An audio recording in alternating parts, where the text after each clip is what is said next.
along. This is Inday Fatima and baka alagang Akay Yarn. Panibagong araw, panibagong adventure na naman tayo. And for today's episode, andito tayo ngayon sa Cavite upang bisitahin at ikutin ang Alitaptap Artist Community. And inside the Alitaptap Artist Community ay meron silang art cafe. So it's an art-themed cafe na nag-o-offer ng iba't ibang klase ng pagkain while also nagpapakita ng iba't ibang creations ng mga artists. So excited akong ikutin na to at excited akong takman na kanilang mga pagkain. So mga kaakay, ikutin na natin to. Let's go!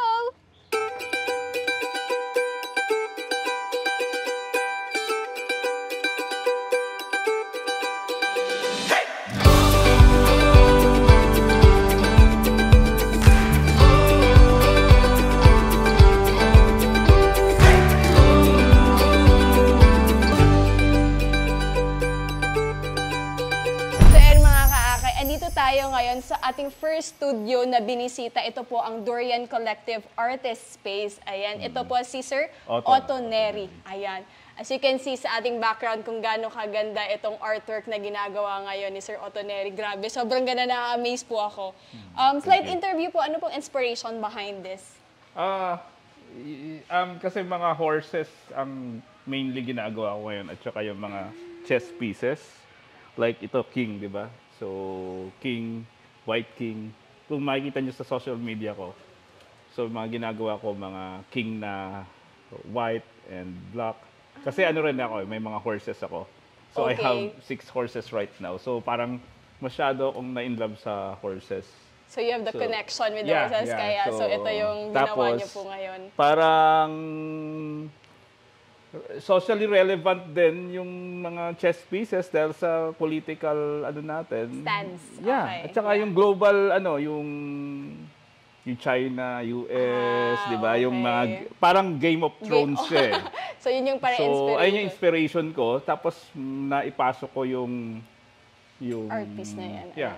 Pero ito, isa sa main piece sa two-man show namin ni Toti Cerda sa Arte Bettina sa August 1 sa Greenbelt. Ayun. So, invite po natin yung mga gustong manood. Yeah. Kailan po yan? August 1 sa Greenbelt, Arte Bettina, two-man show ni Otto Neri and Toti Cerda. Ay, grabe. Ayan, mga kaakay. Bisitahin po. Meron din po pang Facebook page kayo na pwede po mag-chat. Otto Neri, Otto Arts. O-T-T-O-A-R-T-S sa Instagram. Makikita nyo yung mga painting ko doon, artworks. Grabe, ang galing. Ito, parang ang nangyayari, dahil nga yung mga laban ng power, pero ang pinaka-main nito, yung justice pa rin.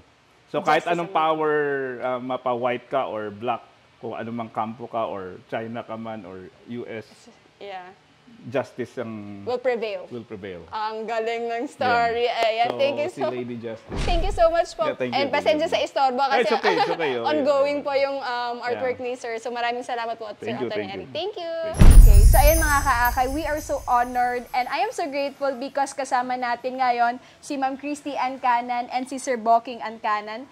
So, Alitaptap Artist Community is headed by Sir Boking. Tama po ba? Ayan. So, sobrang saya ko po dahil pinayagan po nila tayong umikot dito sa community na puno ng different artists with different creations. So, maraming salamat po for allowing us. Maraming salamat din sa pagpasyal. Ayan. Thank you po. So, ang itong artwork po ay sa inyo po. Ayan. Grabe. Sobrang ganda. Tingnan nyo po. So, ano pong inspiration behind this, sir? Medyo too personal for me, medyo may pagka-spiritual and yung paniniwala. Okay. Titled ay Shadows. So, ano po ibig sabihin? Ito ay nag-umpisa sa may yung paniniwala ko as kaya meron diyan mga yung mga bulol.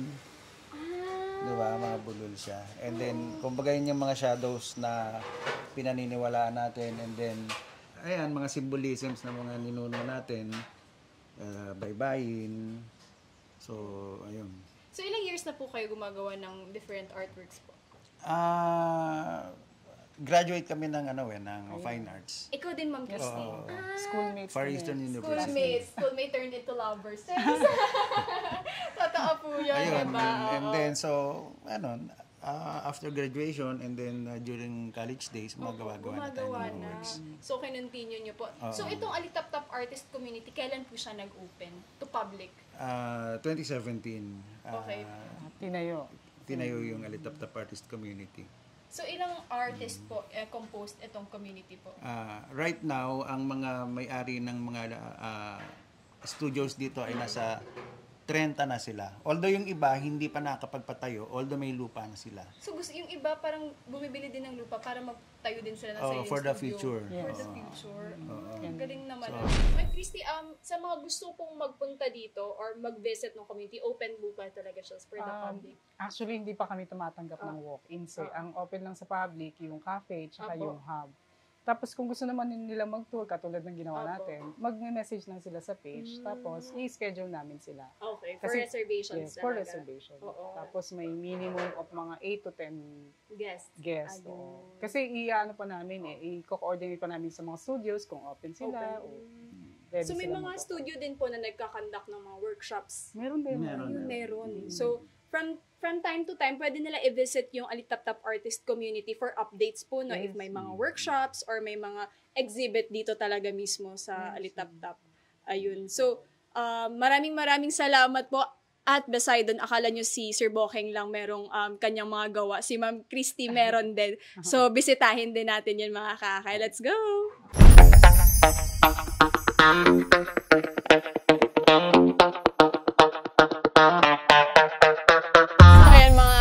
Andito na naman tayo sa artworks ni Ma'am Christy. As you can see, ayan, tingnan nyo. So, ano yung inspiration behind your art piece po? Ano yung parang pinanghuhugutan po? Usually, kasi, syempre, babae ako. Medyo may feminist view ako. Tapos, karamihan ng subject niyan ay tungkol sa buhay, spirituality, at saka tungkol sa universe, cosmos, yun yung mga topic na mas interesado. May ikot ka po, oo. Ano yung pinaka-latest po dito na artwork niyo po? Yung tubers. Yan. Kasama yan doon sa exhibit sa Isabela. So parang your other self in the other universe and your other self in the other universe din. Oo, yun. Actually. Ganda. So sa mga nakaka-appreciate talaga ng mga art pieces, artworks, perfect na perfect yung place na sa inyo. And yung gusto talagang mag-enjoy sa mga mahilig sa art, perfect na place ito sa inyo. And alam niyo, appreciate ko po ma'am kasi yung bahay ni Ma'am Christy parang open for guests talaga no, na bumisita, tingnan lahat ng mga artworks nila. And I really do appreciate that. Ma'am Christy, andito na po tayo sa ating second studio po, art studio po, no? Kanina po ito, Ma'am Kay? Itong studio to ay kay Adrian J. Manuel, isa siyang sculptor. Tapos, resident artist niya, si Dennis De Los Santos. So, pasukin natin, tingnan natin ang kanilang napakagandang art piece. Dami. Hello po! Ayan. Ito po hello po, Inday Fatima po. Sir Dennis. Ayan. Dennis? De Los Santos. Si Sir Dennis De Los Santos po. Ayan. Thank you so much po. Na-istorbo namin kayo ng very light. So as you can see, ano po itong mga artworks niyo po? So bali, ito kasing studio owned by AJ Manuel. So ito yung Alitap-Tap Recreational Hub Art Space. So, ito yung side niya, mga trabaho niya, paintings, sa kanya rin mga sculptures, yan yung mga chairs. Tapos ito yung sa akin, mini-etch na aluminum cladding, metal siya. Ano po? Metal siya. Tapos naka-etch yan, naka-engrave. Yan, naka-engrave sila. Ano tawag po ng na yan, style? Parang? Actually, etching siya. Tapos yun nga, tapos may oil paint. Pero usually, ang mga cutouts, mixed media, ganun yung So ito yung mga artworks for yung upcoming exhibit namin nila Ate Christy for Isabela. Anong inspiration behind this? Parang when you look at it, kasi parang nila, gusto kasi nung ka-team namin or ka-collab namin na grupo is parang since IT company sila, parang gusto nila yung parang fusion nung parang modern technology then yung mga so since Isabela mga ganun na home tribes so in-incorporate ko sila diyan. So ito po ay metal. Oo, metal yan. Metal nga siya. Actually industrial talaga. Sabi nito yan metal. Puro ganun naman yung gawa ko. So ayan lahat yung naka-etch siya tapos painted over. So, ganun yung medyo mabigat lang. So, sir, meron ka bang Facebook page na parang bisitahin ng... Actually, yung namin, yung Alitap-Tap Recreational Hub Art Space. So, yun, kung mag-inquire sila about dun sa amin or pati sa ng page ng Alitap-Tap. Yun lang naman yung namin. Okay, sir, thank you so much Thank po. you. Maraming salamat po. So yan mga kaakain, dito tayo sa ating second to the last studio. As you can see, iba din yung kanyang style of artwork na ginagawa. Parang flowers po. No? Sobrang ganda. Anong name po? Si Bobby Balingit. Isa siya sa icon ng punk rock dito sa Pilipinas. So he's an songwriter din po ba? O yun. Songwriter, song artist, and then also, tawag na to, painter din. Grabe, ang galing.